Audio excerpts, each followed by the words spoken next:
Hello, this is David McLean. We're going to do our last tutorial here in the series. This one is going to be about pitch and time shift. And these are two important tools for two reasons. Number one, you may need a pitch shift sometimes in a voice. You may need it a little bit higher or a little bit lower to fit a character that you may be possibly doing. I did this for a recent project where I took my voice and I lowered it because I had a narration track, I had a character, and there was no way I could make it not sound like me. So I lowered the pitch so that I had a lower, deeper voice, and I had a funky British accent. And that worked to break up the way the audio is set. But time shifting also works because sometimes you have an exact measurement of time that you have to fit an audio nugget into.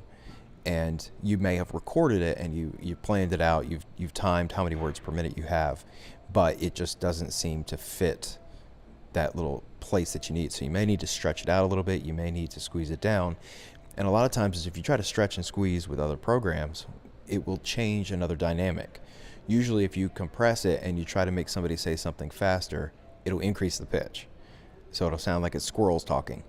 Or if you slow it down, it'll get it really, really deep. So you have the ability to control those pieces when you're going into something like an audio project where you could get the correct pitch shift or time shift without altering the other part of it. So take a listen here. All right, we'll do John Lanier. It's John Lanier, right? And you can hear that that's my voice actor, and we recorded this, and he has a very, very deep voice. So we're going to play with this just a little bit. And I'm just going to take this little segment that we have here, and I'm going to shift him. So I am selecting it. Right now I'm in this is a single track mode, and I recorded it in stereo. So you have my left and I have my right. And I'm going to go into effects, and I go down to time and pitch. So you can automatically pitch correct, you can manually pitch correct, and that's a process of doing it, and you can shift it very, very slightly. The bender process, the pitch shifter, and stretch and pitch. If you go to some of these, they have already defaults that are in them. And these may not be exactly what you need, because Angry Gerbil here at this point. Alright, we'll do John Lanier. It's John Lanier, right? And that sounds All right. wonderful, does it not? Or let's say you wanted to go with the Dark Lord. It's John Lanier, right? So it'll build it in, but the pitch shifting here at this point, it's already giving you that it has a pitch shift in it. It's just you don't have much control over it. So if you go into time and pitch, and you go into the stretch and pitch process here, so you have a whole lot of. Whoop, let me re-rack the track. All right, we'll do John Lanier. So I've actually dropped his pitch down here. Now I'm looking down here at the semitones. So I can raise his voice by picking up the semitones. It's John. Whoop. John Lanier, right? And now his voice is going to go up. What you don't realize is that there's no time shift at this point. All right, we'll do John Lanier. It's John Lanier, right? So you're like, okay, well, if I want to lock it, I can actually lock this thing down. Let's see what we have. We'll do John Lanier. It's Or I could take it out of the lock and I can move the tones. Or I can change the duration. So if I want to lock, and I want to lock it at this particular pitch, but I need it to go a little longer, well then I can just shift it to however long it needs to go. And now you're looking at the semitones and the stretch, and you're like, uh-oh. Now really, to be honest, if you're trying to make it fit a new duration, you've got to be very careful about how many seconds you actually want that to happen, because as you shift, it will start to change the qualities. All right, we'll do John Lanier. It's John Lanier, right?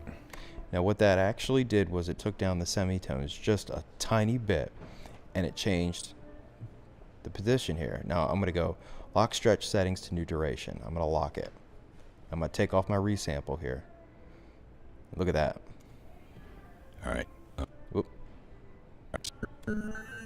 It's John. Now, I know that's an extreme example, this is a fine-tuned art, but the pitch is exactly where it needs to be. It's just the time shift has been so great when this happens here from that time frame that it was originally. All right, we'll do. And I make it even lower now. And this is actually how I create monster sounds for different types of tracks that I'm working on. But the pitch shifting, if you come at it and at a pretty decent rate, if you're not trying to go real crazy with your effect, this could be very impactful. So I'll go back into the pitch shifter, and all I'm going to do on this one is I'm just going to take his voice up slightly. Oh, wrong effect. I'm going to take him into stretch and pitch. I'm going to take off my locks. I'm going to put him back down to where the stretch should be, all the way here at the bottom. I'm going to bring up the semitones. I'm just going to make his voice slightly higher. Woo! And that moved it a whole lot at this point. Because it's remembering the settings I had before. And see, every time I grab, it'll grab those settings and it'll place it in here.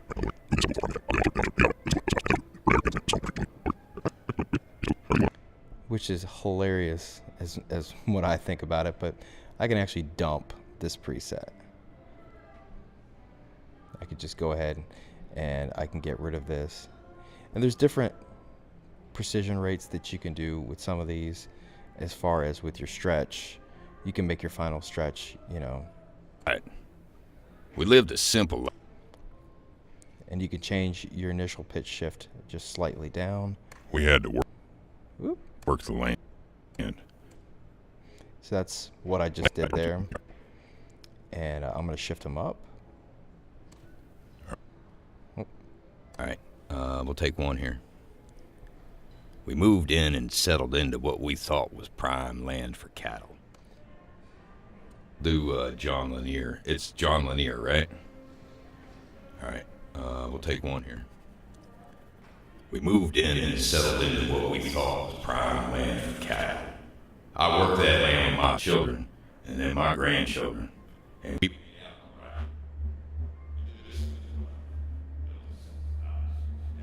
work to do. So In order to make it out here, we had to work the land. So these are a lot of fun to play with, but this does give you a little bit of area to work around to develop something completely different, even though you only have to use your voice. And I hope this gave you a little bit of help. If you do need to email me, if you'd like to get in touch with me, I am dwmclean@fullsail.edu. And if you got a little trouble or you're looking to do something different, just let me know, and maybe I can help you out. All right, have a good day.